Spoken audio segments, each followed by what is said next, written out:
Live entertainment is a way of life. It's capturing your kid's first stadium game. It's watching your favourite band with your mates. The only thing that's missing is those little extras you get from watching at home. 5G broadcast technology will allow you to get more from live events, enjoying a personalised experience straight to your device, all while being right there amongst the action. In the cockpit, backstage, or just behind the goal line, the power of 5G will enable you to follow the action wherever it takes place by watching live multi-angle HD streams. Access exclusive content from interviews to real-time statistics and even VIP areas. The 5G VISTA project aims to get you closer to live entertainment than ever before. A collaboration of leading tech organisations. Go to 5gvista.co.uk to find out more. Hello everyone. Hello. And welcome to the O2 Blueroom, and of course welcome to 5G VISTA. I cannot tell you how good it feels to be back with a live audience, with actual people, not talking to my laptop, gawping at my screen, and of course being loud in a room again without the neighbours banging on the wall and complaining. Now, for those of you who don't know who I am, I'm going to go on a limb here and say that's most likely all of you. Hello, my name's Lucy Hedges. I'm the tech editor for the Metro newspaper. You might also see me occasionally talking tech and travel on the BBC, so I'm very excited to be playing host for you guys here today. Although I can't say I've been doing much travelling, maybe from the sofa, my desk, to the fridge, and then back again, which I know my stomach is very thankful for. But here we are in the O2 Blueroom. Not that being locked down at home was all negative. We've had an amazing summer of sport to watch. I'm talking about Tokyo, to Augusta, to the Crucible, Lords, and Wembley. Then we had the Euros, Team GB, Paralympic Games, and of course, females flying the flag for UK women's teams. Now, what I'm trying to say is that sport's been there for us in our lives and when we probably needed it the most. Now, I may not have been there physically, but me and my trusty remote control have had an excellent sporting summer, as have my food delivery apps, which segues nicely into the reason we're all here. The sporting stuff, not how greedy I've become over the last 18 months. Now, like in so many of the sports I've just mentioned, the UK is surging ahead, smashing it, and winning goals in the field of technology. Now, broadcast-based technology in particular, yes, I am of course talking about 5G. And among us today are many of those 5G innovators who together have been working to evolve and connect tech to sport and to the fans in a way that's never been experienced before. Now, this is exactly what 5G VISTA sets out to do. Now, 5G VISTA is a DCMS funded project and part of the 5G Create competition to explore the use cases and business models for 5G in the UK. But here to give you some more detail on the project and technology itself is DTG Strategic Technologist Alex Buchan and Virgin Media's O2's Head of Technical Trials, David Owens. Over to you guys. Thank you very much. Afternoon everyone, welcome to Project VISTA. So as you just heard, I'm Alex Buchan. I work at DTG, I'm lead for the VISTA project, presenting to you today with David Owens from O2. And O2 together with DTG and Roland Schwartz were the founders of this project, but now we're a big consortium as part of the 5G Create project. So what is VISTA? VISTA stands for Video in Stadia Technical Architecture. I think the acronym came after the name, but and we're a consortium of leading edge companies from across the media landscape. So as you heard, we're looking at using 5G broadcasts for delivering exciting new ways of engaging with fans at live events. We're supported by government, you just heard, we're part of the 5G Create programme and looking to develop 5G use cases for improving people's lives and boosting British businesses. So, who are we? So as I said, VISTA brings together skills from across the media ecosystem. So we've got everything from the live cameras and the content ingest through to reception with the network in between. I'm just going to introduce some of the partners here. We've got a TEM. So what TEM are here for is basically, if you imagine the content comes in from the cameras, it all needs processing and coding before moving on through the rest of the network. They provide the expertise for that and all the content encoded. Digital Catapult, we've been using their 5G testbed up in King's Cross, the Future Networks Labs, to try all this stuff out before we got here today, so hopefully it'll work for you today. Crucially as well, they're providing a validation of the business cases because we're not just looking at the tech here today, we're looking at what's the route to market for this stuff, what's going to drive the ecosystem support, and what are people going to pay for it. DTG, we're an industry association for TV and media, so we're providing that link to creative industries. What does this mean for the future of TV delivery? And we're the project management for this. GWS, Global Wireless Solutions, they're helping us with the consumer angle, so they're analysing consumer behaviour and market research. So they're in the crucial bit with workshops and things like that. So talking to people, saying, what would you use this for? When would you use it? How much would you pay for it? All of this kind of good stuff. Imaginary Pictures, who you'll hear from today, they provide the camera expertise and production expertise. Roden Schwartz are the brains behind the broadcast system, which integrates into mobile networks.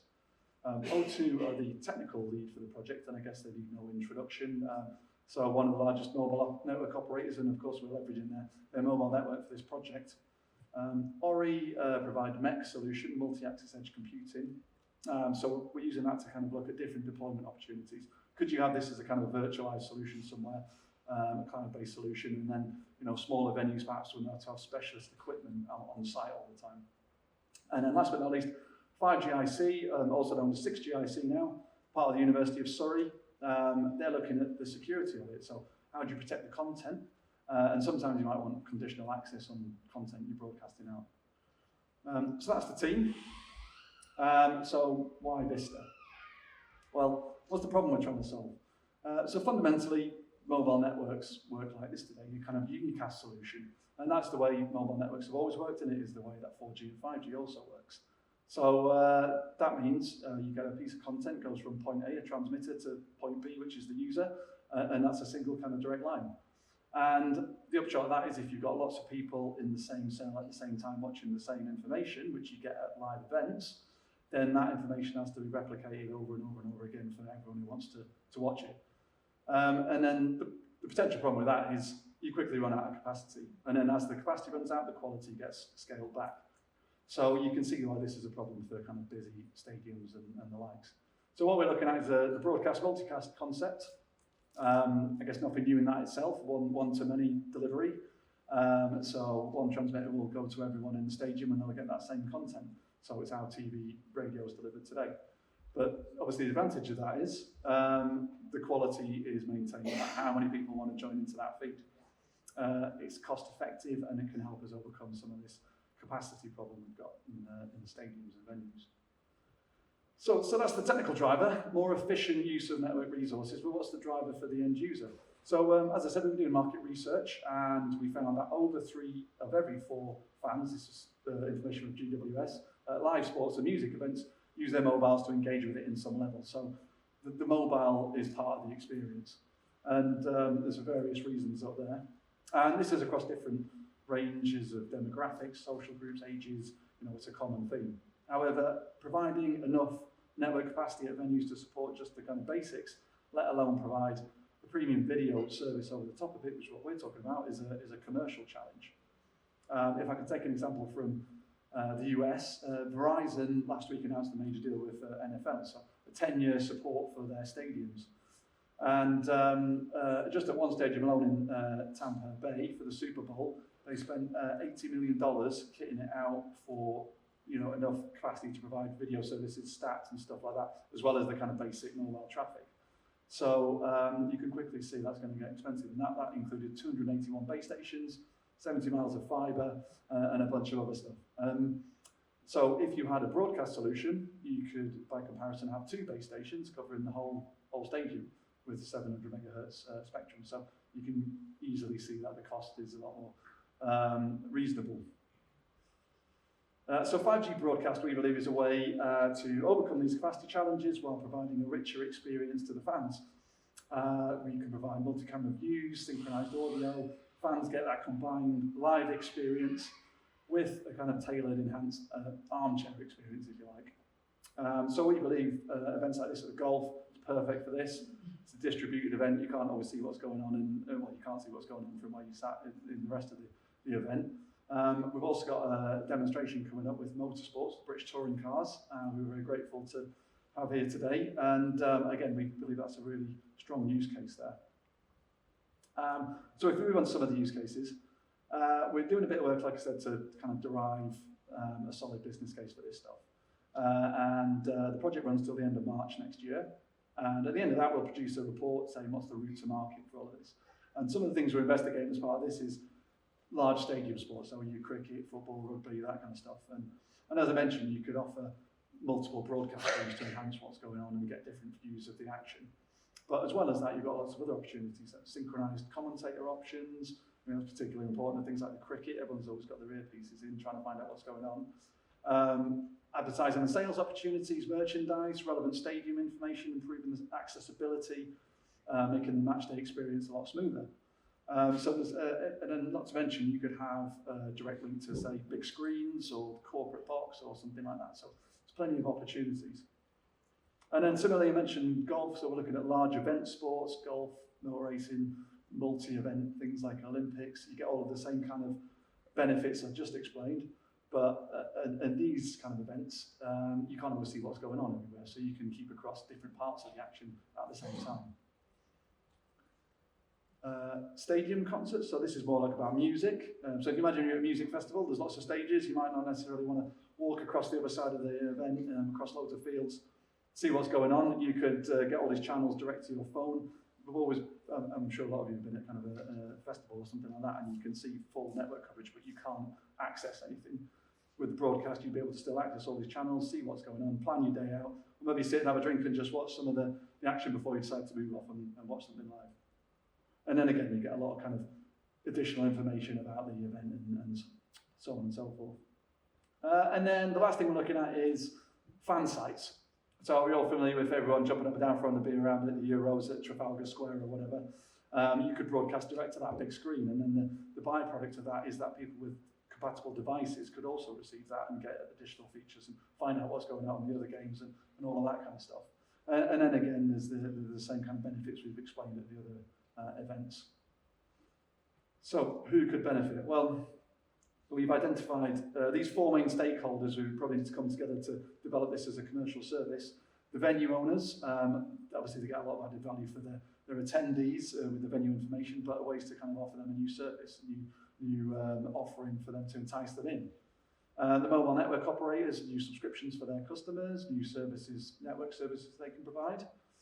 And then the content providers, the rights holders, can reach new audiences that they've not been able to reach before. And then there's opportunities there for merchandising and advertising and new ways of engaging, if you're a kind of sports team, engaging with your fans. So plenty of options. So how are we solving it? At this part, I'm going to hand over to David from O2, who's going to talk a bit about the tech. David, over to you. Thank you, Alex. It's really great to see so many people in person today, friends and colleagues, so, as Lucy was saying earlier. So I'm going to talk a little bit about VISTA in terms of its advantages and how we're going to integrate it into our networks in the future, and then a little bit about what we've done in the project to bring this demonstration to life today. Hopefully I pressed the right button. Very good. So I think the most important thing to think about really is that it's internationally standardized. It's part of the 3GPP standards that governs how our networks are built. So in terms of where there's FMBMS as a technology, so I think Alex mentioned earlier that it started out as further enhanced multicast broadcast media services. It's a really long acronym in LTE release 14, but we're bringing it to 5G in about a year's time as part of a release next year, release 17. And then if you start to think about it as how do you deploy it and integrate it into a network, because it's great to have a new feature, a new architecture, but that has to be integratable into a mobile network. So the most simplest way in which you could do that is to create an overlay. So taking your traditional unicast, which if you want another way of thinking about unicast, it's YouTube, versus a multicast, which is TV broadcast, as Alex was saying earlier. You can just overlay that over the top of the network. You can still use your 5G network infrastructure to manage and control that, but it enables you a really simple deployment. However, if you're a little bit more ambitious, you can deeply integrate it into your network. And so 5G multicast broadcast services as part of the 5G network. The benefit of that is really clear, and you'll hear this afternoon from some of our partners that have been involved in multi-access edge, and that allows you to do many things. So encoding, taking the camera feeds and translating it into something that we can then broadcast is complex and it takes time. To have a solution in the 5G network that can take that content and convert that into something that can be broadcast is really important. Also, other services, as Alex said, it's really important that we have subscription services and that we can manage those in a secure way. So 5G technology comes with carrier-grade security, SIM authentication, and it'll help support those services. And then finally, it's cost-effective. One of the complicated things with stadium solutions is that the more people you have in that stadium wanting to use mobile services, the more base stations you need. And of course, the more cost that incurs. The beautiful thing about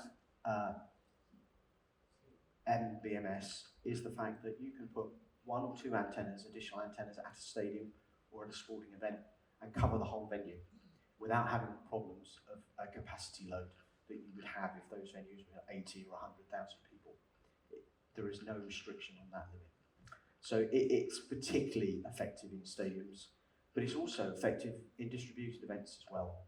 So lots of opportunity. If we then look at our last phase of the project, so we're delivering Project VISTA in 3 phases. The first one was a feasibility study where we demonstrated, I say we, our partners Roper Swartz, demonstrated the capabilities of FMVMS. We then went to the digital catapult labs, as Alex said, and tested this system that you're going to see this afternoon.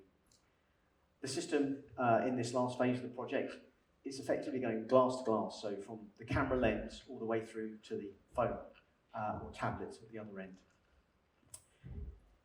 This integrates cameras, production and master control, which was a missing element, I think, when we started the project. We really probably thought we could connect straight the way through, but we realised that production and master control is a really important element. MEC containerised encoding that we've talked about, which is a necessary step before it's broadcast. And then a beta version of the application, our sports and venue application, to allow you to understand what that customer experience will be like when the system's implemented. So that's a quick overview of the system. So I'm now going to hand back to Alex to give you a demonstration of the system that we've built here today. And I'd like to thank the technical team for all their work on this. So, Thanks, David. Cheers. So there you go. Cheers, David. So there you go. You've heard about the project. You've heard about some of the benefits. You've heard about why we're trying to do this stuff.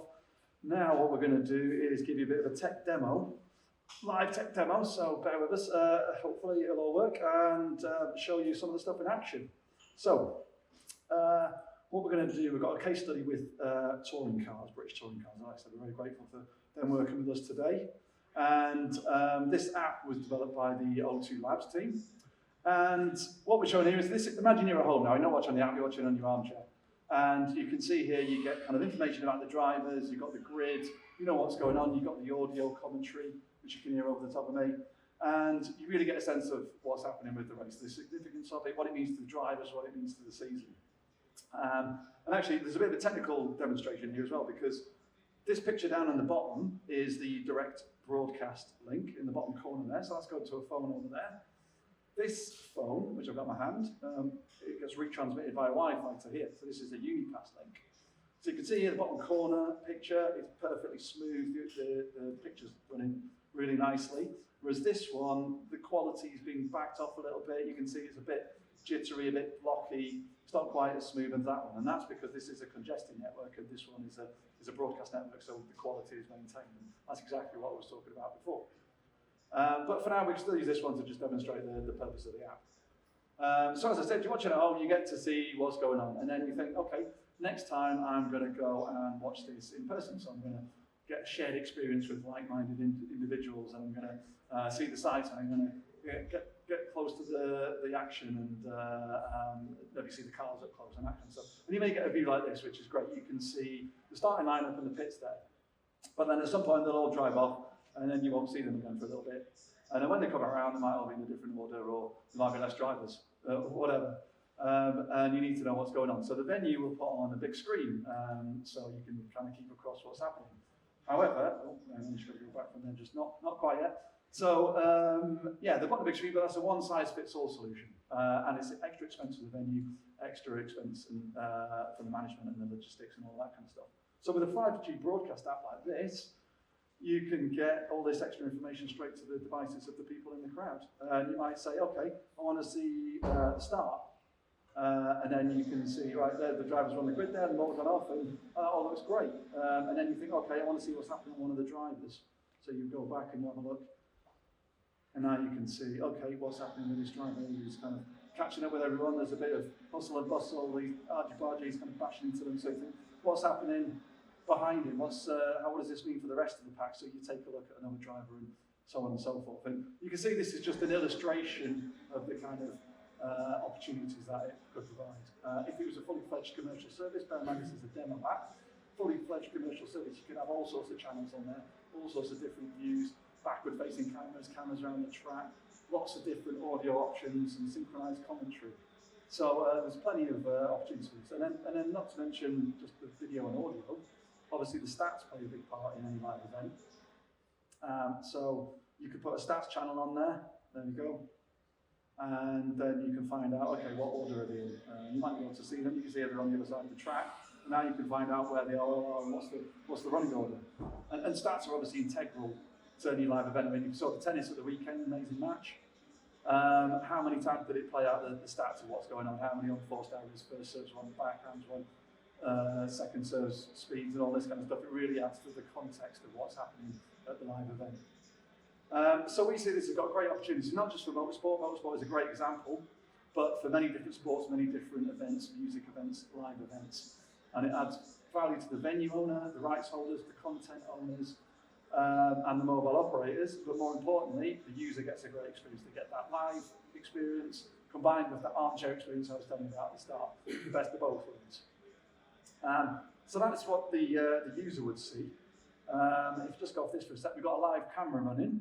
We're going to hear a bit from the tech team about some of the network infrastructure that makes this all happen. So we go over to Kevin. Kevin, are you there?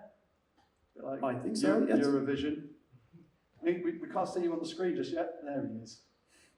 Hello, you got me There there? he is, Kevin. Hello. So this is Kevin Zemrowski from Imaginary Pictures. Kevin, so we've got this network diagram here. We can see all these cameras on this side of the diagram on the left here. What happens with all this content to get it into the system? Yeah, so I guess over the course of this project, we tested a number of different ways of getting content into the system. So whether that was streaming directly from IP cameras, or whether that was using hardware encoders or software or cloud-based encoders to allow us to take uncompressed video feeds into the system. We tested a number of those, and basically this isn't the difficult bit of the system, but you can integrate it with any setup and get video in the same way you would with any other setup.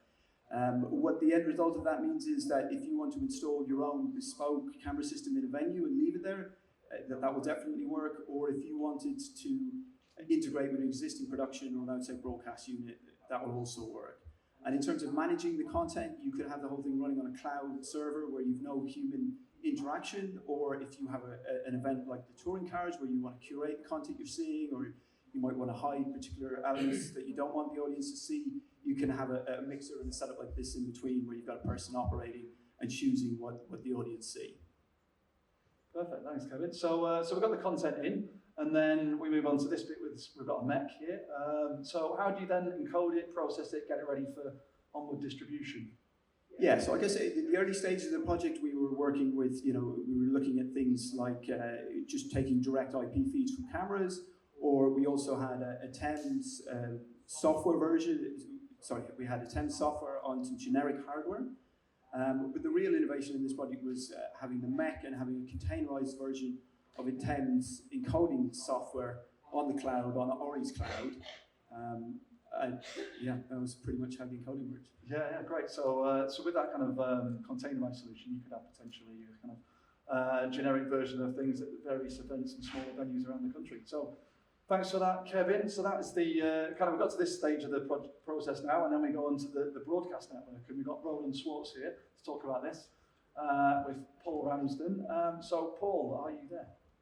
Yeah, I'm here. Yeah, thanks, There he Alex. is. So, Paul, could you explain a bit about the broadcast system and how it integrates with mobile networks? Yeah, sure. So all of the content that Kevin just talked about comes through a data network and eventually meets our network device or network element, the BSCC, that's the Broadcast Service and Control Centre. Contains three elements: the multicast service control, the multicast gateway, and the MC, the multicast coordination entity. So in this case, we're taking the containerized multicast streams from the 10. We can intake other different various data formats as well. Could be transport stream over IP, HLS, Dash. You can also have some stored streams as well, which you might want to use for infotainment in between caps of events, service announcements, or even emergency announcements as well. So the BSCC takes all those different formats, takes the data required, puts them into the FEM BMS bearers. That goes out on the M1 data interface, and the MC takes care of all the multicast synchronization and coordination on the M2 interface. That then goes back out through the data network until we get to the point where we want to transmit that to our live audience. At that point, we then meet our SDR, software-defined exciter. We need that because we need to go from the data network world to a world which a standard UHF TV transmitter can handle. So the SD goes from the M1 and M2 data and gives us the INQ modulation signals that a standard UHF transmitter can handle. Uses that for COFDA modulation, in this case 64 QAM, then output at a UHF frequency through a standard UHF transmitting antenna, and as you pointed out, Alex, downstairs we've got a receive antenna, we've got the FEM BMS receiver itself, and then we've got the user device on that receiver directly.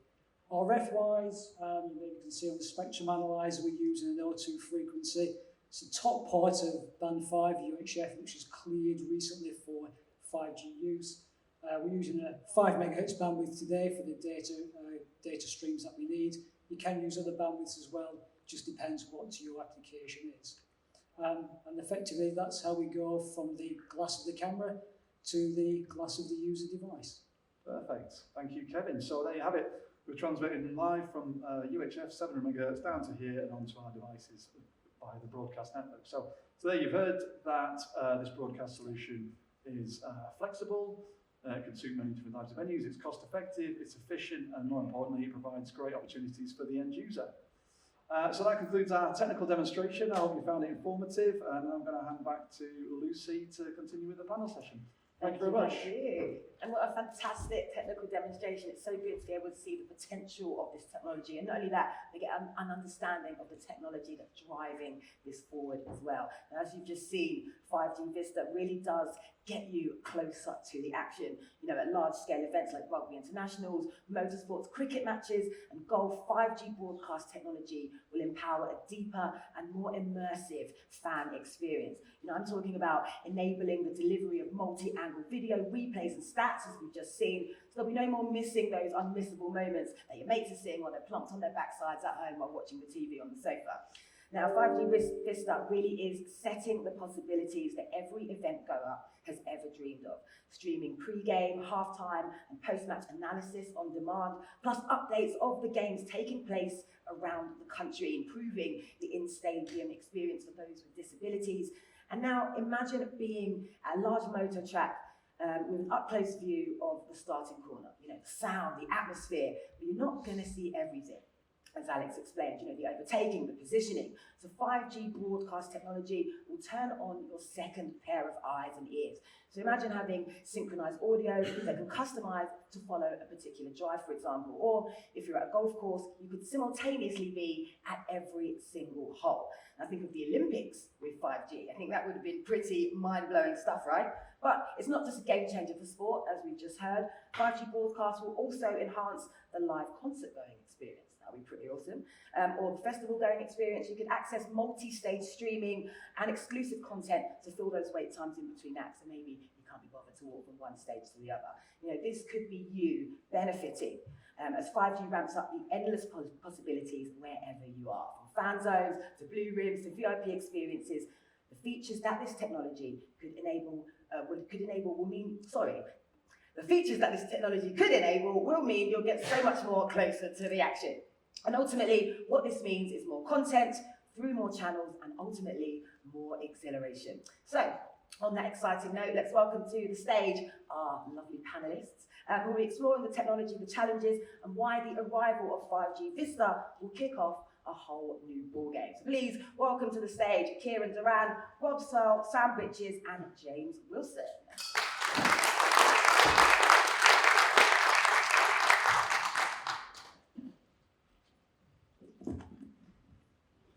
Hey guys, how are we doing? Okay? Good. Excellent. Okay, so can we just start off by some introductions? Who you are and what you do, and tell the audience about your lovely selves. Well, thank you for the welcome, first of all. I think that was the first round of applause we've had all day. I think there's more deserving rounds of applause earlier with the technical demonstration, so absolutely. thank you for that. Kieran Doran here, I'm Director of Marketing with Rodan Schwartz, the broadcast and media side of the business. Rodan Schwartz, as you probably heard from Alex, part of the brains behind the transmission side of the solution here that you're seeing with 5G broadcast. Fairly relatively old company, about 80 years old, and at the forefront of transmitters, mainly way back in the late 1940s, is where the broadcast side began, and was heavily involved in things like FM, when FM was frowned upon and wasn't even looked at in many other countries. So all the way through that sort of growth of the transmission of broadcasting over the last 70, 80 years, Rodan Schwartz has been at the forefront of helping change how we deliver content to consumers. We're well known for the transmitter business. We were at the forefront of changing the repack of all the frequencies in America, taking the lion's share of that job, which was quite a mammoth job over the last 5-7 years. But we're also heavily involved in an area which is less known, and that's in the broadcasting content creation side. So a lot of the stats that you saw on the screens earlier are created by the content creation devices that we make for Playout, with the graphics and branding that you see on the screen. And I was just reflecting with the guys earlier that if you look back 20, 25 years ago to what we used to look at on screen, it doesn't seem that long ago to somebody as old as me. But when we were watching the Olympics, I then saw a flashback and saw, gosh, there was hardly anything on screen then. And yet at the time we thought it was quite a lot. And all that data and that information that's being driven to our eyeballs is what's attracting the eyeballs. So why are we involved in the 5G project?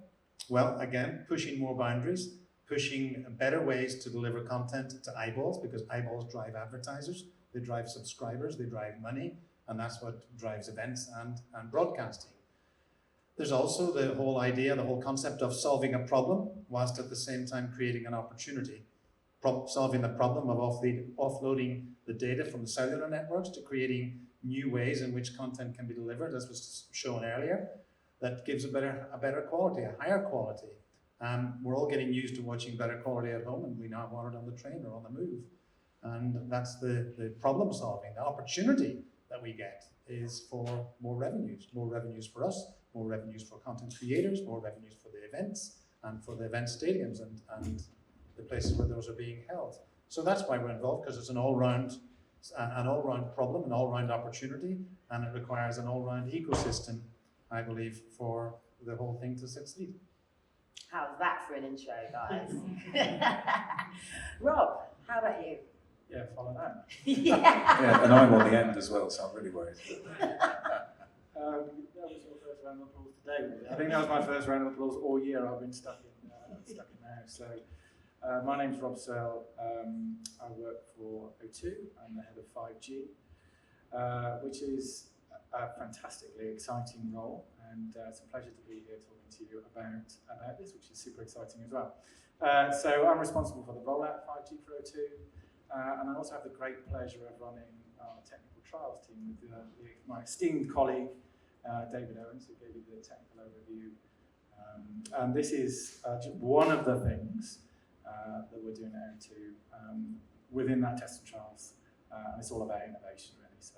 So that's me. I think I get the easiest one here. Hi, I'm Sam. I work for TOCA, and we organise and run the British Touring Car Championship, and we have done for 20 plus years.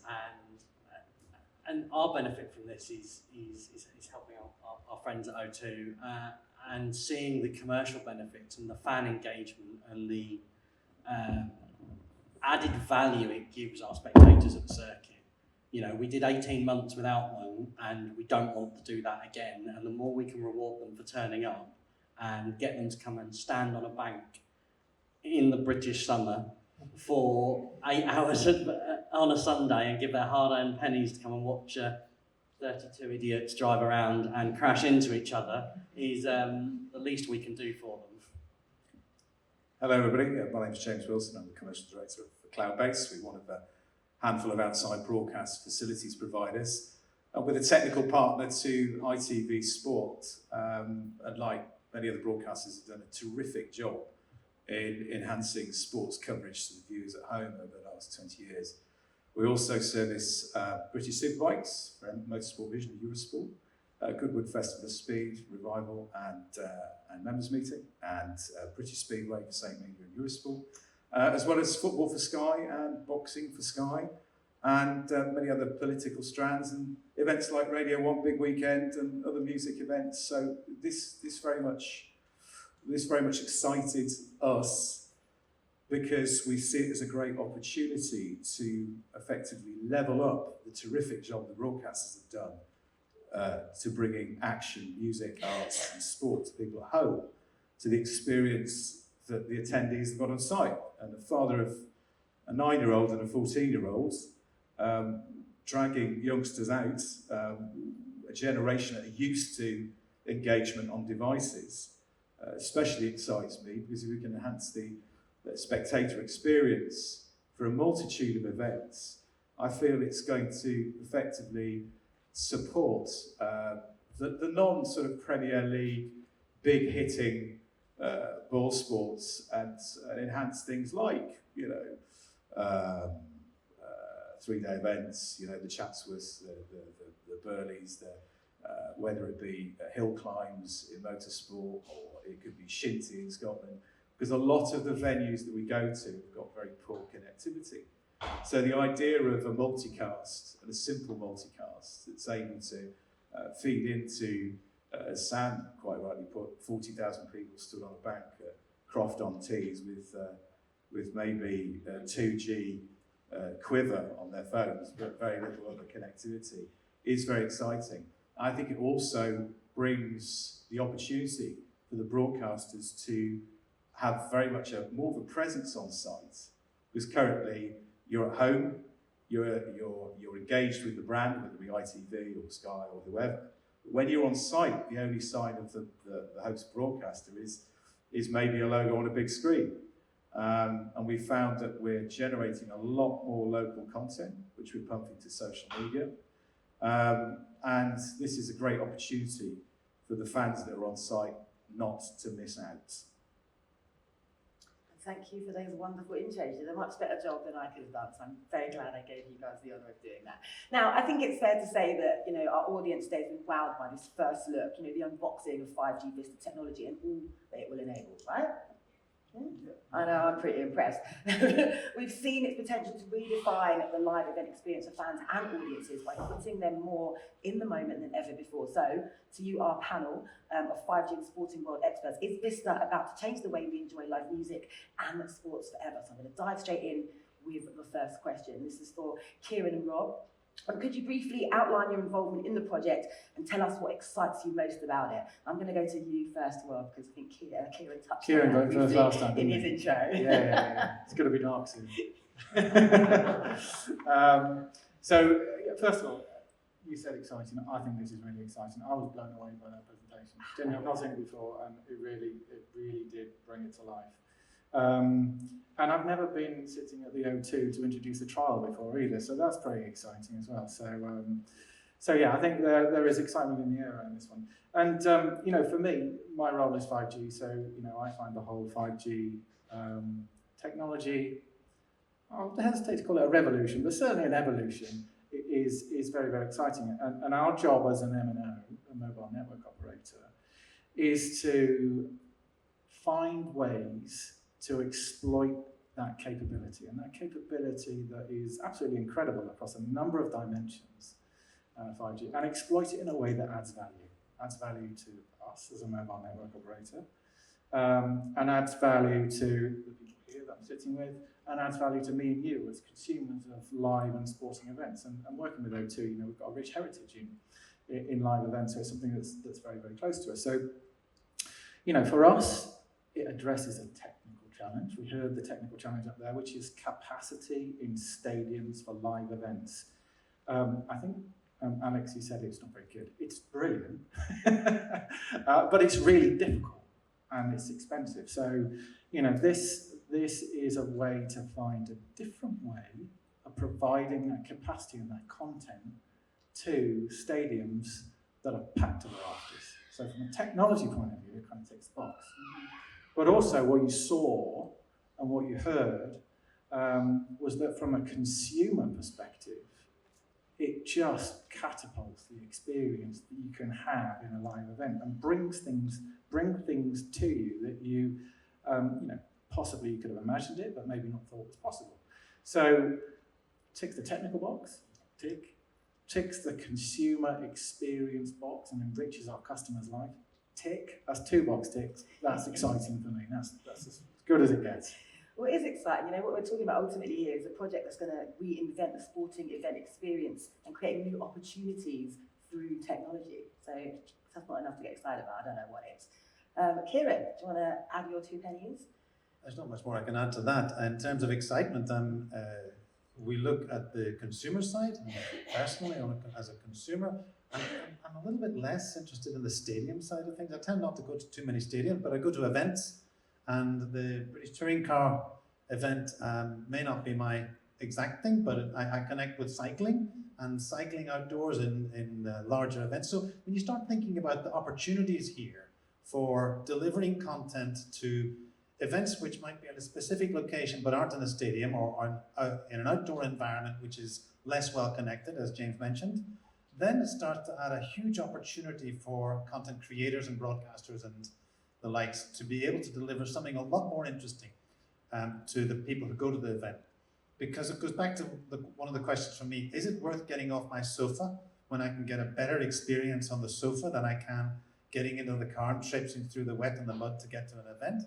The experience over the last 20 years on the sofa has improved phenomenally compared to what it used to be, and actually it makes it a lot more attractive to stay at home.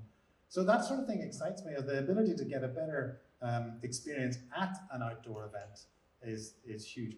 I don't want to underplay it in a sense that the technical side is absolutely fantastic, and it's like a lot of things, when you get to a certain point, everybody goes, well, yeah, that's easy. You know, we're there now.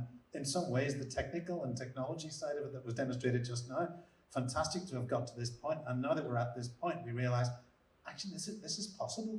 This is perfectly possible technically. What we now need to be looking at is, right, back up here. What are the opportunities from the content creation side? What are the opportunities from selling to subscribers? Would you be prepared to pay another 5, 10, 15 pounds, dollars, euros, or whatever, to be able to have a much better experience at that event? I certainly would, because I certainly know that when I'm on the train on the way home, I want to see what's going on in the cycling of the Tour de France earlier. And I know that if I have to wait for the hour-long program on ITV at 7 o'clock, or wherever it is these days, it's a pain, and I can't watch it as the action happens live. So I think that's where we're now looking at, is further up the line, the content creation and the business opportunities. That's what's going to interest me more. Yeah, and there are so many opportunities, aren't there, to just bolster this fan experience. It's a really exciting time to get really deep into it, and how can we make this fan experience even better than it was before? My next question to you guys at the end, Sam and James, is how will this technology make coverage of British touring cars even better for your fans, and what will it add to their enjoyment of the sport or to certain events? I think it allows the broadcaster to be your broadcaster to be with you at the live events, and there's got to be a two-way street here where there's something back to the broadcaster, not just the 700 megahertz multicast, but combining that with 5G allows you to unlock acquisition of more signals on site when bandwidth is at a premium.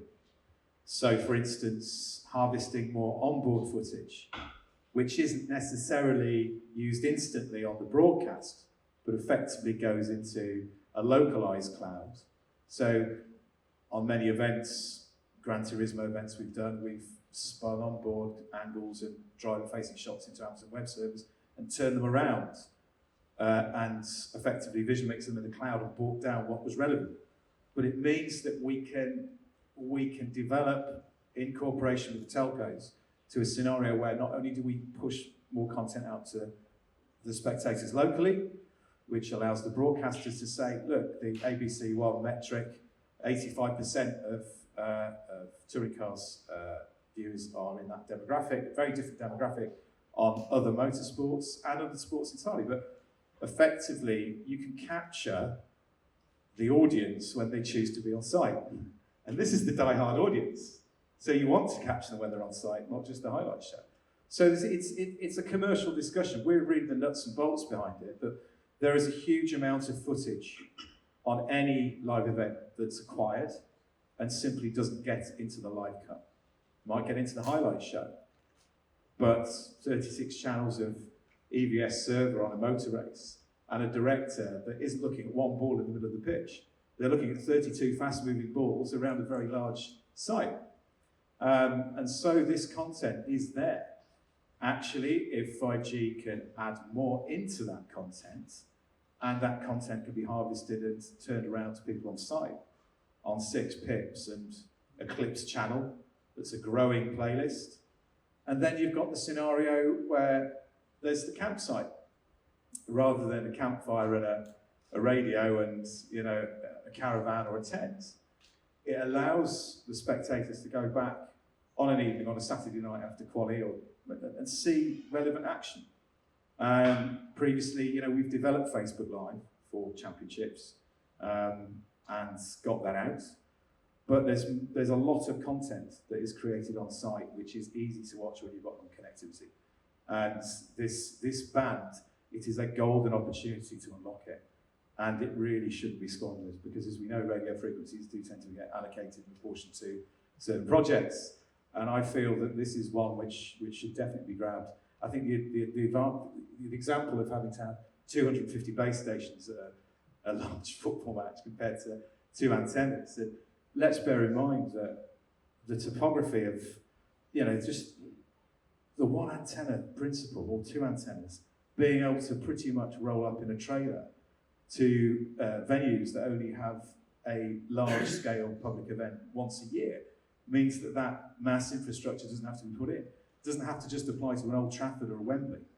This can be a limited number of moving units that go along to live venues and work with the broadcaster hand in hand, and the technical facilities provider, to really enhance the viewing experience for the fans on site. I'm hugely excited by it. I think, as James has very well put, there's a very good technical element to it, but from the promoter's side and the fan engagement side, it's all about getting people to the venues, and then once they're there, feeling like they're getting value for money and massively enjoying their experience.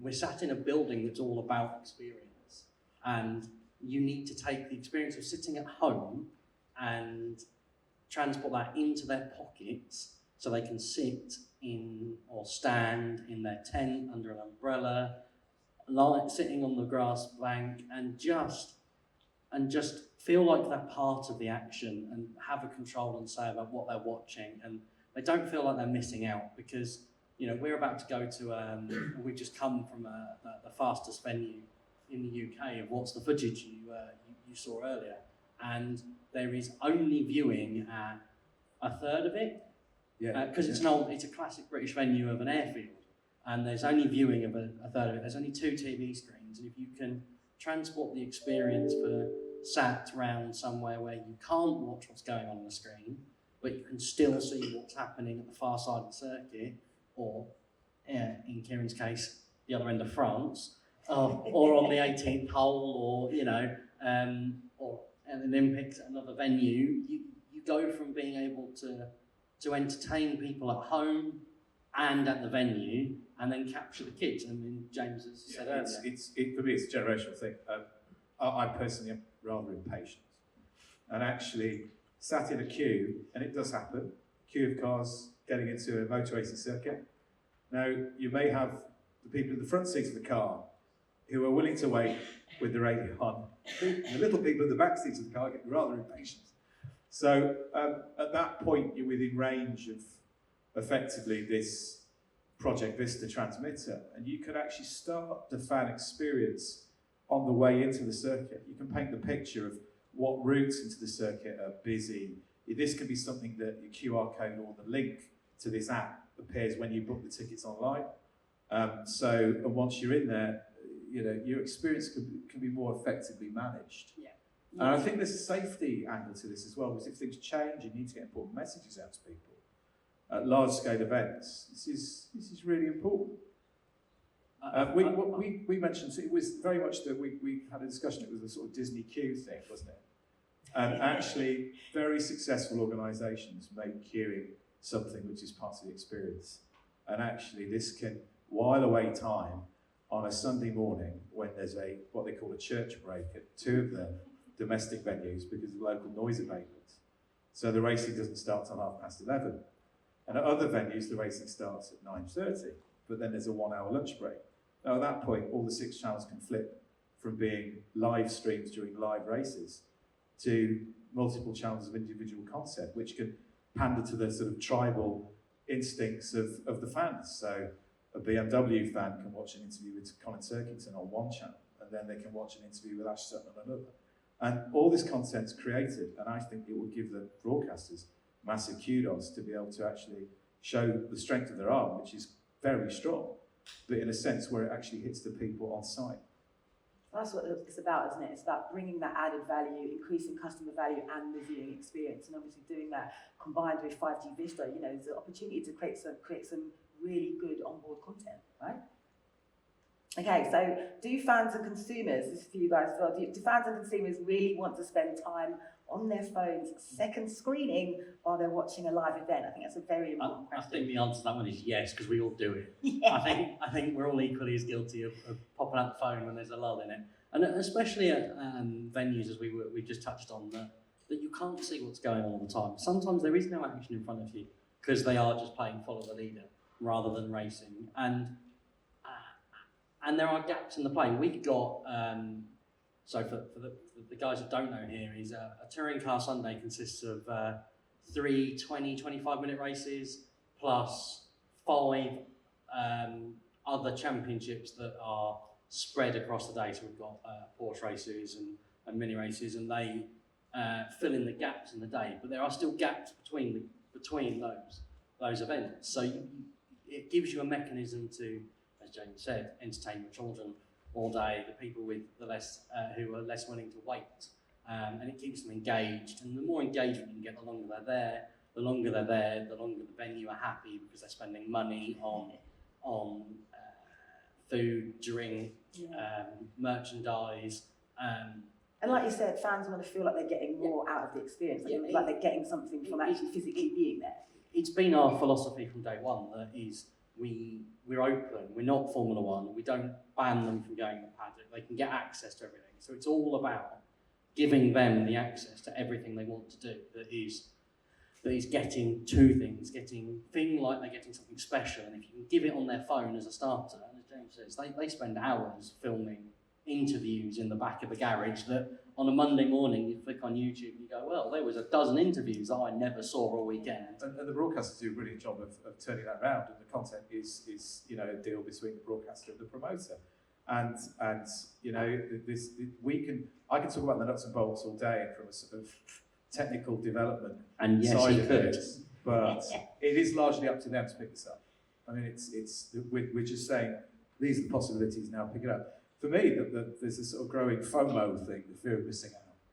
And you can have a scenario where, as Sam rightly says, on an 8-event touring car day, there may be some races that just don't float your boat. So you can have a scenario where if you love the Ginetta Juniors because they're 14-year-old kids effectively driving around in 2-litre very lightweight cars, or you love the Mini Championship, but you like the Porsches, but you don't like the Minis. You can have a scenario where the length of the day means you will, even with a small group, some of you will engage and disengage over the length of the day. And there'll also be scenarios where you physically can't see something. it may be that one thing we mentioned earlier is imagine the sort of 15 tennis court scenarios, and you miss an Emma Raducanu win. You've got to choose where you're going to be at certain sports, and if where you are becomes a bit of the match becomes a bit of a dead rubber, you can effectively change the table or the court that you watch. So all of this is really, really exciting because I think it will become something like you go Facebook, Twitter, Instagram, TikTok, and this generation comes through. Now people who sort of linger on Facebook practically middle-aged, apparently, so I'm told.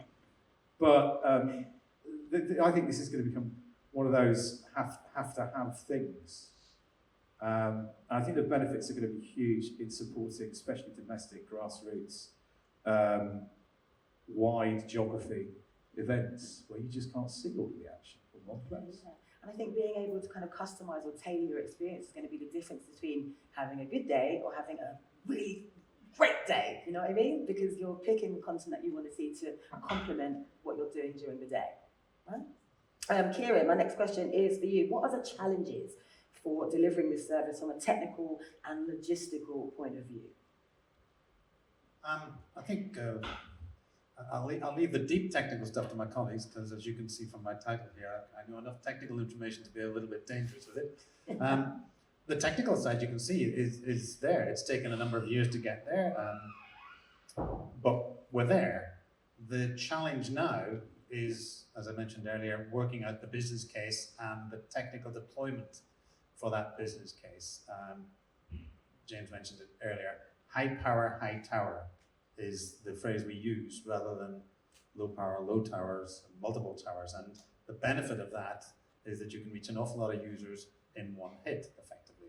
So we're moving from, and as an aside here, I think it's rather interesting that we're now seeing the beginnings of a converging, let's say, between broadcast network operation and mobile network operation for the very first time, where we're moving from one to everybody, and one to one, the unicast model, to the multicast model in the middle, where it's that subscriber method of you opt in. And I think the challenge now is going to be working out the business cases and the content providers and the operators being able to sell that business case, not only internally, but to their consumers and to their subscribers, in terms of making it a worthwhile venture. We can all sit here and get excited about it, but at the end of the day, it's going to take a fairly senior level decision that this whole ecosystem can actually fly, in terms of, can we create? We know we can create the content. We know that's perfectly possible. We've got the content creators able to create different types of content depending on the output methods. At the other end of the scale, we've got the transmission. We know that's perfectly possible. It's the bit in the middle, I think, of how are we actually going to how many transmitters are we going to put near a stadium? Are they going to get people just in the stadium or the surrounding the stadium? If you look at Munich and look at the Allianz Stadium, are you going to take it right back to the centre of Munich so that somebody comes out all the way, and right back from the centre of London all the way out to Wembley? When are we going to start that journey with the consumer? At which point do they move from their Wi-Fi on the sofa to the tube network, or to the journey out to Wembley to get that experience? The content creation side of it is fairly straightforward. That's down to what we're going to serve people, and then the deployment of it is, like I say, I don't like cartooning it, but it's relatively straightforward in that respect. So ultimately, there are still a lot of steps in order for this technology to make it into fruition, to get into the hands of fans, so to speak. And it's a long-term project. This is not something that's going to turn around before this Christmas. This has been going for a few years now, and it's going to be going for years more. If we look back at when things like high definition were first prompted and pushed, what was that, mid-90s? And it's taken an awful long time to get that into everybody's homes. Not suggesting this, everything's getting faster and faster, so it's not going to be 20 years. It's going to be the next few years that this is going to take off. Yeah, you're right. It does take a while for this technology to kind of get into the surface or underneath the surface of the industry, because it's easy for us as people in the game to say, oh, you know, this technology is great, it's there, and it's ready to go. But like you just identified, there's a few steps that we need to take in order for it to actually make it into a real veritable product that people can enjoy. And it's selling it to those consumers that you mentioned, James, who have multiple screens. I've got a son who's in his early 20s, and he's always been mad keen about football. he has no fewer than 6 screens on a Saturday. I kid you not. Yeah. And when he goes to a venue, he's looking to get, if he could take 6 screens with him as well to be able to go to, if he's going to one match, to find out what's going on. And I've got this imaginary thing going on in my head. If he's going to go to, I don't know, pick a team, Tottenham Hotspur or something, and he's going to go to that match, he wants to know what's going on in all other matches. He wants to know exactly what's going on. What better service would he pay for, which is hopefully now going to be coming out of his money, not my money, that he can pay for those services and get what he would have got that experience at home. I think the hunger for information. Yeah. That's the key. And it's a generational thing, rather than sort of purist watch the match.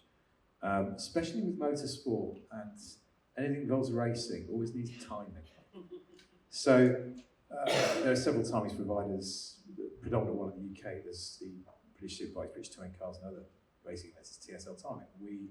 We work very closely with TSL, our graphics division, have got complex software suites to be able to harvest that information. As you see the ticker, the touring cars demo, you saw the overtakes as they were happening, you see the ladder repopulate as the cars cross the line, and with the advent of hybrids and EV technology into racing, there's much more metrics that we can take off the car.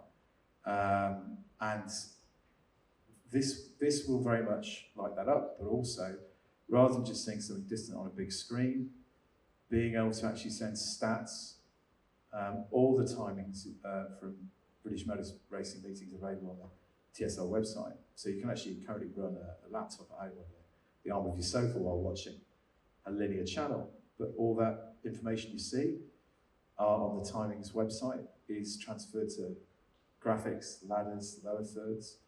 And that information is all there. And it's information that it would lend itself beautifully to being able to get to people's mobile devices. Yeah, on Sam's famous grassy bank somewhere in England. Now, obviously, you know, this technology, it's in the very early stages, as you know, Kieran just said, and at the proof of concept stage. But how can it be commercially viable, Rob?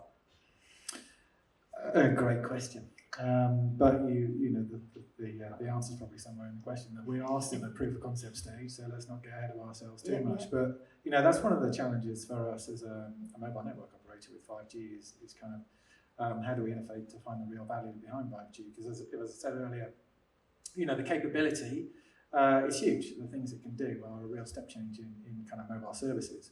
And to that end, there are many things that we could trial. There are many things that we could do. The opportunities are huge. And one thing we have learned in terms of looking at innovation and how do we drive the value out of 5G is we can't do it alone. We have to collaborate. We have to partner. It's not just a connectivity thing. It's a full experience thing. And what you see here is a collaboration and a partnership where it's the ideas kind of hit a sweet spot where everybody's equally as excited as everybody else. Mm. So that says, you know, potentially we're onto a pretty good idea. You know, it feels like there's a lot of imagination. There's a lot of use cases that can come out of this, and like I said, there's a lot of excitement here today. So, but we have to run the proof of concept. That's why we're doing this trial. Yeah, we want to make sure that the technology works. We want to smell it, see it, taste it, experience it. Make sure it's robust. Make sure the experience that we're all supposing here is actually something that translates to your enjoyment of an event. And then once we've done that, let's look at the data points, let's look at what we've learned, and then we'll probably be in a better position to answer just how commercially viable this is. Yeah, I guess you're right. You know, it's about asking, does it feel like a service that people want? And, you know, does it do what it's claimed? Does it really enrich the experience like we expect it to? And I guess once you've kind of answered those questions, got that data feedback or user feedback, then you can kind of move on to it being commercially viable. Absolutely, and you know, the partnership piece, I think I said it at the start, is value for all, right? So the more people you have involved in putting a service together, the more difficult it is to get everybody to buy into it. So it has to be sort of, you can't go it alone. You have to provide value for all, and that's what the trial's about. It's about trying to understand that in more detail. Yeah, absolutely. And just for you, Rob, what do you think it's going to take the technology forward? What are kind of the first steps that you identify as, you know, how are we going to take this to the next level? Well, I think in terms of what goes next, we learn a load of things through the trial. So we just don't have enough knowledge about what this is going to be at the moment. So, in order for us to take it forward, we have to demonstrate customer value. Yeah, we have to demonstrate there's customer need. Person speaking, I can't remember who said it, but there's some big decisions to make. Does it provide the commercial opportunity that we all want? Is it a big enough priority? Because there are lots of other commercial opportunities for organisations like ourselves. Do we all have the capacity to deliver it? And are we all aligned? Yeah. So we need to answer those questions. Yeah. So lots of questions to so answer. So there are a huge amount of questions, but these things take a little bit of time. Yeah, of course. And in the meantime, it's really exciting to find out. I don't want to dampen the excitement. This is like really good stuff, but there's there's a reality to it in terms of making it real and putting it in the hands of fans. I like that phrase. There's a significant amount of work to do. Yeah, I'm just feeling really impatient sitting here right now after that demo. I'm like, come on. Kieran, are there any other areas and uses that you believe could benefit from this technology in the future? Oh, absolutely, absolutely. And we produced a booklet which I think is available for you when you go out, which really was bringing together of all our ideas at Roland Schwartz about why we got involved in the project in the first place. And there's all sorts of conceptual ideas like e-learning in remote locations where you can deliver content through this type of network. But one of the ones that has come to the fore more recently, and I think you touched on it, James, where you talked about sending important messages to fans. If you look at the natural disasters that have happened recently, especially the ones in Germany, I was sitting here trying to think of the ones in the UK, and thankfully I couldn't think of ones in the UK. I say thankfully because I'm not trying to encourage a disaster for this purpose. But if you imagine that actually a lot of the cell networks got wiped out, and a lot of when the floods happened in Germany, whereas high power, high tower transmitters, which tend to sit on the same type of location as a broadcast transmitter would sit top of the mountain, for getting a wide area network coverage. Being able to hit mobile devices or even screens in pubs and bars or places in cars without the need for a SIM or the content being able to get to the device regardless of the user, it becomes a public information network, it becomes an emergency system that you can use this for. And I think that's got a good deal of potential as a network that can deliver public safety information. Oh, absolutely. There's some fantastic use cases there. I think 5G just really does open up the realms of possibilities when it comes to communication and getting that reliable information on your screen as and when you need it. I feel like you've got something to add, Rob. Well, I was just going to say, this is kind of the whole innovation cycle. We're going to do this. We've got a really clear idea about what we want to get out of it, which is, multi-stream experience at an event and some enhancements outside of an event and communal spaces. But who knows what we'll learn about the technology, and doing stuff sparks ideas. Yes. So we may get halfway through this and think, oh my goodness, it lends itself so much better to this use case, and we could go in a different direction. So, that's what I find really exciting about the whole innovation and engaging in these trials is you have a hypothesis, we've got a great way to explore it, but who knows what we'll learn on the journey.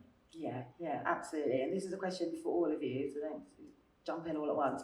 With all the new features that tech enables, what will they look like, and will people be prepared to pay for them? Who wants to jump in first? I won't pick. Certainly on the will they be prepared to pay for it subject, I don't see why not. They all, certainly for our events and our level of event, ticket prices are at a point that the venues do all right, but then if you give them the added value of being connected to, as James says, to the broadcaster and having your comfort factor in your hand, so you never feel like you're missing out. As long as it's reasonable and sensible, I think there's no reason why not. There's obviously benefits from a telco provider point of view, because you can open it out to your competitors' customers and show what you can get and not get. But certainly from a promoter and organiser's point of view, if it's a sensible price point and on a weekend by weekend or a season pass through the dedicated championship app, I don't see why not. I don't think any of them would expect it from free, but you'll obviously always get some that do. But I think if you can make it, knowing what James and myself have brainstormed in terms of what you could put over it, you would definitely make it value for money with anything. Yes, it's about creating that must-have content. You know, you feel like you're, like you said earlier, James, FOMO. If you don't have the content, you do feel like you're missing out. Yeah, and it doesn't necessarily have to be a scenario where there's one big ticket price for a very limited number of events.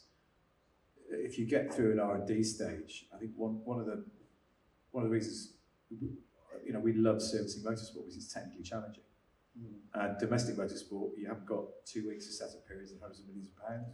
You've got to literally run fibre optic cable around, you know, Brands Hatch GP or Silverstone, 30,000 metres of cable, dragging it with golf buggies in dawn till dusk on Thursday, because the commercial pressures with track days all the way up to when TV set up, there's not that window of setup time. We love the challenge of it, but actually one of the brilliant things about motorsport and the innovation that TOCA have put into and MSV have put into the four-wheeled and the two-wheeled domestic championships, which arguably are the strongest domestic championships in the world, they're very technical people. And the innovation is key to it, keeping the championships exciting. And motorsport is by its very nature technical. So when you're working with a sporting organisation with technical at its core, it really does unlock innovation. It's a very good partnership, I feel, for this, you know, for this project. But in answer to the long answer to the question, but I think the original question is, will people pay for it? Well, if it becomes a scenario where every live event that you go to, or in many walks of life, you end up watching VISTA on your handset, obviously the cost of that can be levelled across many, many more events. So, you know, at the moment, it may start out as being, like anything, a relatively, you know, focused digital pass. But then, as time goes by, and it becomes a de facto factor in any live event, obviously, it could then become part of your, you know, your package, couldn't it? Could be a hygiene factor at some point in the future. Yeah, Absolutely. it also interests me that if you're showing taste and preference in the decisions you make on which channels you're watching, that could then feed back into your preferences on your set-top box with your TV supplier, or and actually there's information there as well that could be harvested from the choices you make on this particular app. It's very interesting. And that's hugely important when we look at the data that this is gathering. One of the other use cases that I was going to mention earlier didn't seem quite as important until you mentioned this, is the whole area of video on demand. And whilst on the face of it, it seems like, well, why would you have video on demand on a multicast system when there's no two-way communication? Whereas actually with that data gathering, the possibility to be able to download or to devices the type of content that they would want. I don't know about your phones here, but my phone has a huge amount of storage space left on it, and they're just increasing on it all the time. So being able to download that to my device so that I can watch it whenever I like, based on the preferences of what I've been watching at that motorsport event, more likely cycling, then that's another added benefit to the whole lot. Sorry, I don't want to chip in again, I'm saying too much, but there was one thing that struck me. It wasn't just about large-scale transmissions. This could evolve into micro transmitters, something which is a very low power that you put into, you know, Eurotunnel, trains, planes. So a scenario where instead of having to have an entertainment system built into the seat in front of you, you can be on flight mode, but you can still watch a select set of channels. So you're suddenly reaching yet another audience with targeted metrics. Buy this watch. This fragrance is lovely. That's a great example. You know, you can say, Rob? Well, you know, I think we will explore commercial models as part of this trial and working through. So, and there are many variations, but I think what is absolutely true is if people don't want it, they won't pay for it. So, you know, if they see no value in it, they won't pay for it.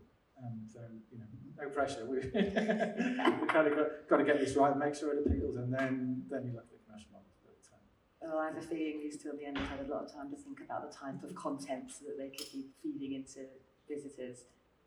Oh. Yeah, I think a rolling stone gathers snow, as they say. So. And now, before I go to a couple of audience questions, just to finish up my round of questions, what excites you most about this technology, guys? You know, what features would you personally like to see being made a reality with this technology?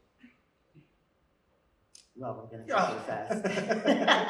Well, yeah, let's not get ahead of ourselves. You know, we've got some very clear, very clear use cases to explore. But the basic proposition is really exciting. You know, we've got heritage events, sorry, I said stadium, the big events.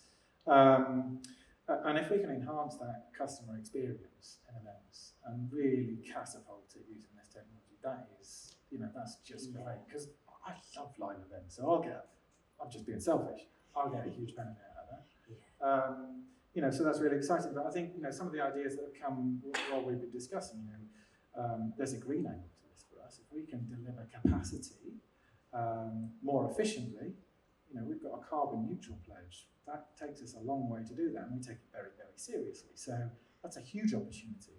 We talked about health and safety. It could have some really positive impacts on health and safety and societal impact. So, who knows where this innovation can go? So let's get stuck in, let's get started, let's learn about it and see where it takes us. Yes, I love a little bit of future gazing as to how this technology is going to just be completely awesome. What about you, Sam? I think, as Rob said very well, that if we can get it off the ground, that's the key. I think fundamentally it has so many positives and bits that we'd like to see. I mean, from a completely selfish point of view, as I said earlier, sat at a racing circuit with 6 extra cameras, shots available, feeds available to me. Yeah. I can see that, it probably won't help me because I'm the idiot to the back of the grid. But my friends that go and ask me questions about what happened there, what happened here, I can see it adding tremendous value to sporting events and just giving more content and availability and access to the fans and engagement would be a fantastic outcome.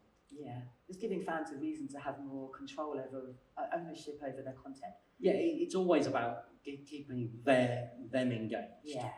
We all create these events and experiences just to engage people, because if they're engaged, you can leverage that to generate income, and then that keeps this going and allows us to reinvest and do more and more. So, it's a full circle loop, and this just adds to an element of it. Yeah. What about you? Yeah. Don't ask me again. I think I've pretty much done. It just struck me that a couple of years ago, talking to Paul Trafford, who's the medic on British Touring Cars, he wanted a feed. He said, is there any way I can see some more cameras? So we started streaming the multi-view of all the race cameras, so he had a 16-way split on his iPad in the car. And within a couple of weeks of doing this, a mini rolls. Not mini roll. Hang on. Yeah. When? Which one? That's every week. It was at Thruxton, and there was a roll of the fuel tank set on fire. And before it was, obviously you can't cut that to air. We don't want to cut it to air, it becomes slightly problematic. But Paul could see all that material and got out there, and the commentators were saying, how did you know? How did you get out there first? And that was a case of, really glad we did that. But obviously, mobile phone network capacity limits that, so you Wi-Fi it to his car in his standby position, and then just hope you get some coverage when you're on the circuit. But as soon as this project was mentioned, it just obviously linked together. I think overall that we've talked about a lot of innovations and possibilities, but I think the safety angle that you mentioned is, the emergency broadcast system. I think we've had some pretty chilling natural disasters recently, but also some events, some anniversaries this week, where you watch the confusion and the panic of human beings, and you wonder how to get clear, concise messages out to the public in probably some of the most terrifying times of their lives.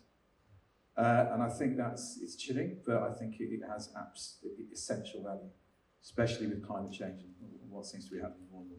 Yeah, and I think it instills people with that confidence as well, knowing that if something does go wrong, God forbid, that the information they're getting is reliable, secure, and all of, something that they can definitely act on, not maybe second guess it or get it late and think, am I late to this morning or something like that?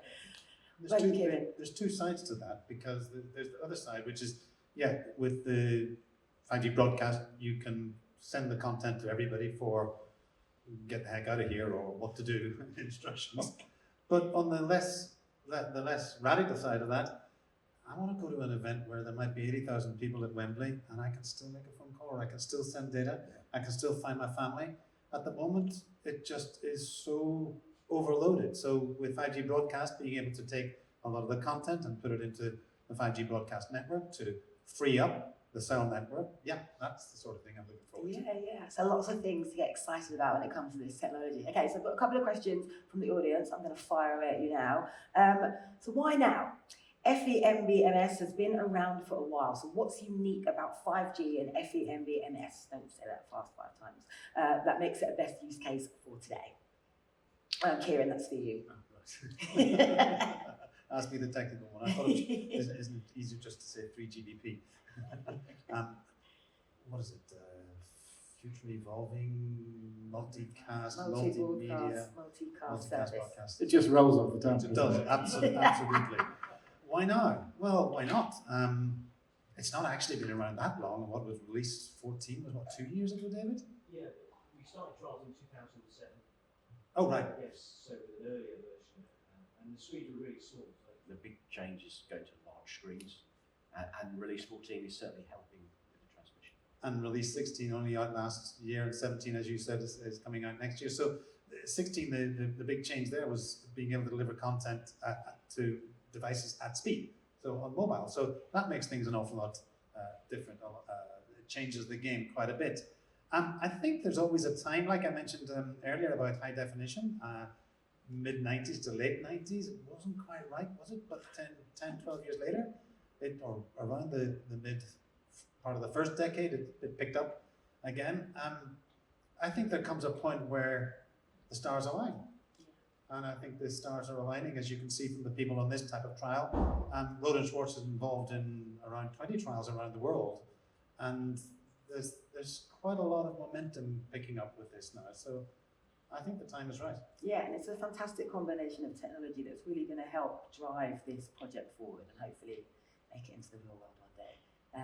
Okay, my last question is for you, James and Sam. How has COVID affected the British Touring Car Championship, and has it played a part in sparking your interest in the 5G broadcast technology?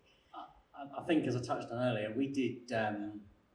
We've just done 18 months without a single spectator, and at a core level, that hurts everybody. We're not in a privileged position where ITV turn up and give us a boatload of money for our rights. It's we do contribute significantly to that pot with all our partners and everything else. So including the venues, because if you can make a good product, they want to come and watch it and experience it. So yeah, it massively impacted us. And on the emotional level, it's not the same. I don't know whether anyone else has been to a sporting or a large-scale event since, but I didn't notice it. Briefly, I have to watch these 32 drivers leave the grid on the first lap, and I'm stood at the back, and I noticed the first time when I really missed them was when I was waiting for them to, as they just left, going around that first corner. I used to hear all the oohs and the ahs if somebody had crashed or done something silly, or there was a big moment, so I could prepare for what was coming. It's just dead silent. They just go, and it's just cars going, and you go, oh, okay, I'll walk off then. But yeah, COVID had a massive impact, and what James will add is that we had to look at doing much more engagement for them sat at home, and that's not going to stop. So if we can leverage what we've already done and learn from that through something like this, it allows us to continue that and benefit from it. So is this something that you guys were maybe thinking about anyway, but the past 18 months has just fast-tracked that? Yeah, I think it was something that was evolving in terms of social media content that was being produced, but that social media content was being produced in a very, there was a feeling, I suppose, with broadcasters that the standard had to be absolutely on a par with, the same grammar as linear television. So of course you've got a scenario where people are stuck at home, and then we need, the one show want to interview a celebrity, and we have lockdown, we do BBC Question Time, we have to sort of reinvent the show. And you're on PowerPoint mocking up, I will have a big screen in the middle. What we need to do is get them to put their webcam at certain points and direct them so the eye line's right. And you're doing Zoom calls, and you're doing Skype calls, and you've got a truck full of servers. And in a small studio, trying to create the virtual space for these screens which you're DVEing in, that aren't there, where you've got 50-inch tellies in front, you're essentially keying over screens, and then creating this infinity black so you can make the small space look big. It was very, very overnight innovation. Lots of workshops and lots of company directors and engineers, bedrooms with 5G modems and vMix and mixing things in the cloud. But when it comes to the touring cars, we knew we had to get more content out there. Sounds right. I mean, not just touring cars. I mean, I was sat at an Old Firm match, 8 rows back at Rangers, with no one there. And you think, oh, this is just a friendly game. You're forgetting about the fact that every kick of every ball is being hung on at home by fanatical fans, and you're in a completely empty stadium, and it is chilling. So the innovation side of it, we had to find a way of creating a production line because we didn't want to compromise the safety of the drivers. So we created, using WhatsApp, a production line of getting in touch with drivers and telling them to turn up to a preset interview room with a pan-tilt zoom camera and a screen underneath and speakers and lights. So we'd do two-way interviews with them, and the broadcasters did mix with the drivers. Lots of challenges in the heat of it, because there's an amateur element to the championship. People have day jobs. It's not as if they can be tested and go into a bubble like F1. They'll be at work on Friday and they'll be racing on Saturday and Sunday. So in terms of having to effectively cover a motorsport championship from a very fixed TV compound, not leaving, what it did was it brought in innovation and a means of a very effective sausage factory and a lot more social media content. And this is the very content which is here to stay now. So the content that we created and the grammar of television has changed. You can interview a Hollywood star without putting him on a plane and bring him to a large studio. You can communicate. You can have more content in the show. And once Pandora's out of the box, it's here to stay. And this is a great outlet for this additional content.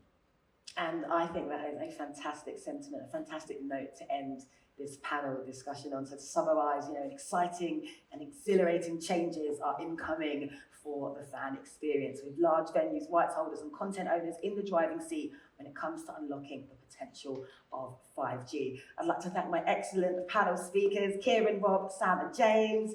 Give me a nice round of applause. And for David and Alex as well for their fantastic presentation, and the technical guys for helping put this event together.